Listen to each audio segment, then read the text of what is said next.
Inter की तैयारी करने वाले जितने भी हमारे प्रिय साथी भाई बहनों का बहुत बहुत स्वागत है। साथियों, आज हम लोग क्लास 12 के होम साइंस के अध्याय नंबर 17 को देखेंगे, जिसका नाम है कपड़ों की देख रेख। साथियों, बहुत इंपॉर्टेंट अध्याय है। आप देख रहे हैं कि यह क्वेश्चन जो है 2024 में पूछा गया है, 2024 में पूछा गया है, 2024 में पूछा गया है और यह 2023 में पूछा गया है।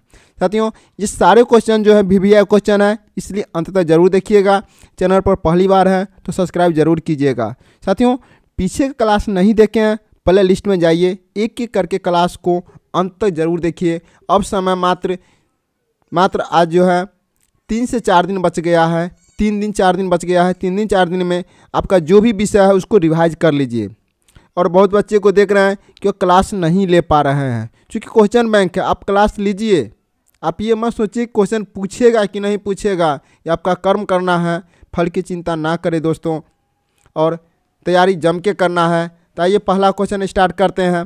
पहला क्वेश्चन कहता है, ऊनी वस्त्र को निम्न में से किस प्रकार के पानी से धोया जाना चाहिए? ऊनी वस्त्र को निम्न में से किस प्रकार के पानी धोना चाहिए? तो इसका राइट आंसर क्या हो जाएगा साथियों? इसका राइट आंसर हो जाएगा ठंडा पानी से। जब भी ऊनी कपड़ा को धोना है तो ठंडा पानी से धोएं, ठीक है। ऑप्शन नंबर ए इसका राइट आंसर हो जाएगा। निम्न में से कौन चिकनाई का धब्बा नहीं है?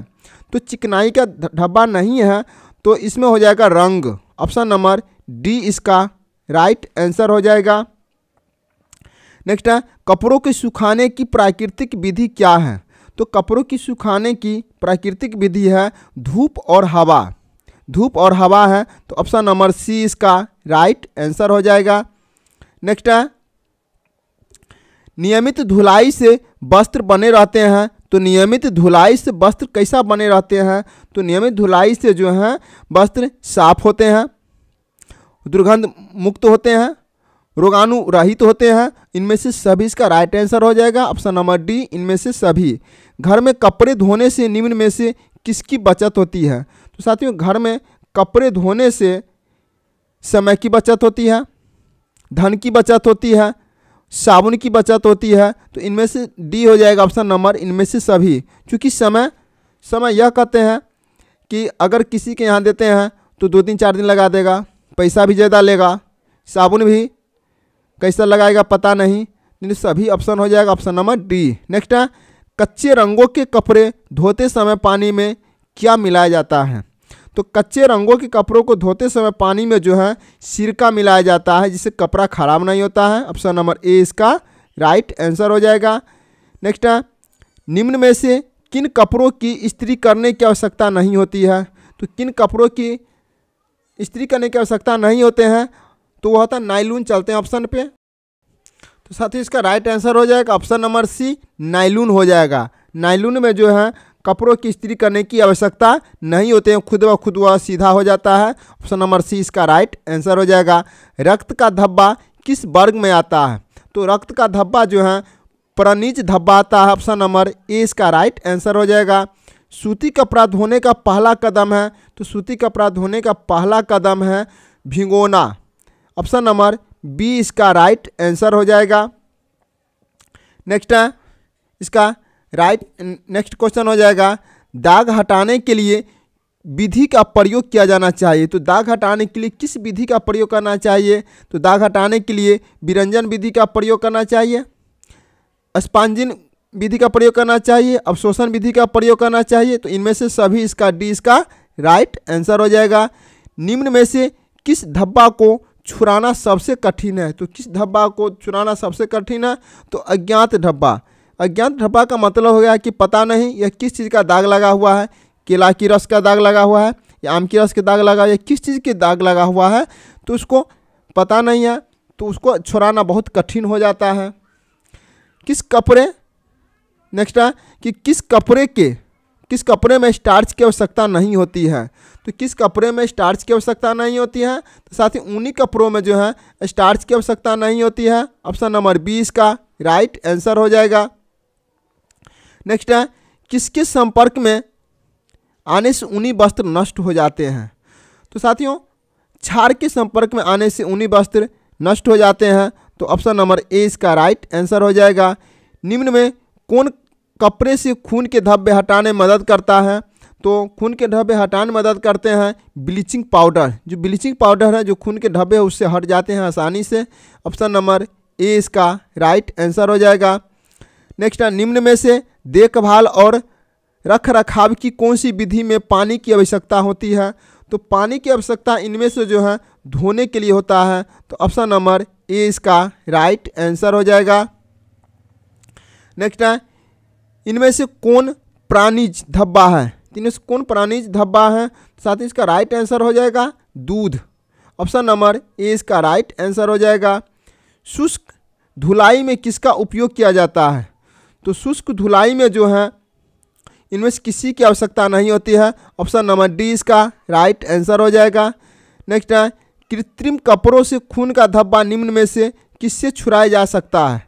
तो कृत्रिम कपड़े में जो है खून का धब्बा जो है ब्लीचिंग पाउडर से छुड़ाया जा सकता है।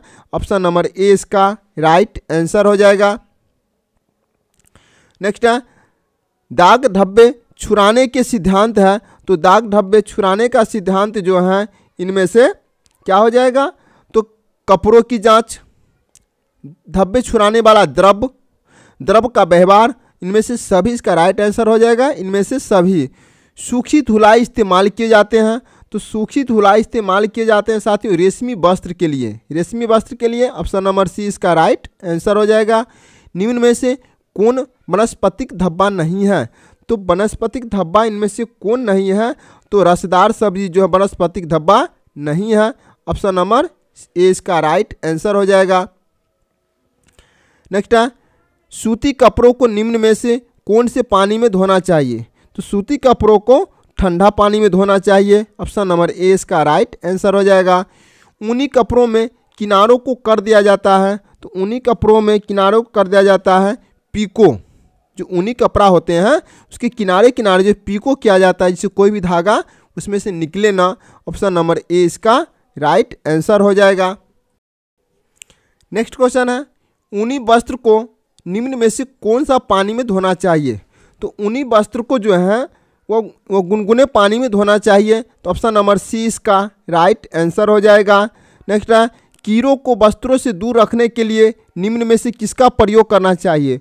तो इसका राइट आंसर हो जाएगा सूखी नीम की पत्तियाँ। सूखी नीम की पत्तियाँ। ऑप्शन नंबर ए इसका राइट आंसर हो जाएगा।